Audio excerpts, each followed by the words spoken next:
Thank you, Chairman. Mr. Ramirez, welcome. I wanted to talk with you first about cyber, which has been a bit of a conversation that we've already had and in this hearing.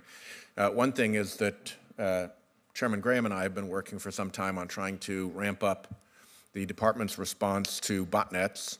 They are a vector for very significant malicious activity, but that the department is now constrained from pursuing them until they're an active fraud or national security threat. Just lying out there, although dangerous, is something that you can't really get after. So I look forward to working with you. I hope that you'll support our legislation, which will enable you to get after the botnets in a more rigorous and persistent way.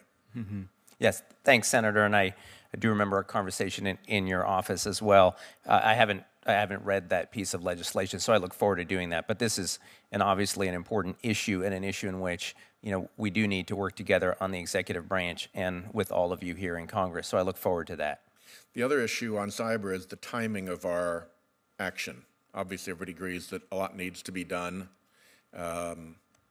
but the President's executive order is essentially a data call out to a whole variety of other agencies with report dates.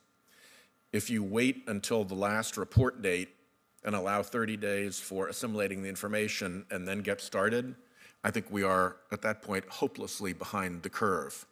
And so I would urge that as soon as you are confirmed, you help be a force for getting a conversation going between the administration and this committee on this issue. There is, I think, bipartisan eagerness, as you've heard, to engage. There's some very clear agreement, I think, that is waiting out there to be brought together. But at the moment, the administration seems to be in a pause while it waits for the return on its executive order request. I don't think it's a pause we can afford. I've spoken to Tom Bossert about it. We're working, I think, well together. This is an area where I think the administration has very talented people on the case, but we can't have the delay, and I hope you'll take that to heart when you're in and start moving us forward. Thank you, Senator. I will. Yes, we need to move fast. So another issue that we're dealing with is election interference, particularly Russia's election interference, and the new problem of weaponized fake news. Fake news that isn't just sent to titillate people with the thought that Marilyn Monroe and JFK's love child is in the salt cave in Utah, but that is actually designed to create harm and division and negative effects in other countries, particularly ours. Do you see that as a legitimate and proper focus of the National Security Division of the Department of Justice? Absolutely, Senator. I've read the intelligence community report on Russia's activities in the past elections. I have no reason to doubt what they conclude in that report, as well as their conclusion that those activities are likely to continue. So I think it will certainly be and should be a focus of the division and of the department going forward. There is, as one of the best reports on this, the CSIS Kremlin Playbook report indicated, a connection between weaponized fake news and the effort to interfere in other countries' elections that Russia has long maintained, and corruption. That corruption is the lubricant, to use the report's phrase, for a lot of their mischief. Do you see the problem of corruption as having, in some cases, a national security dimension to it?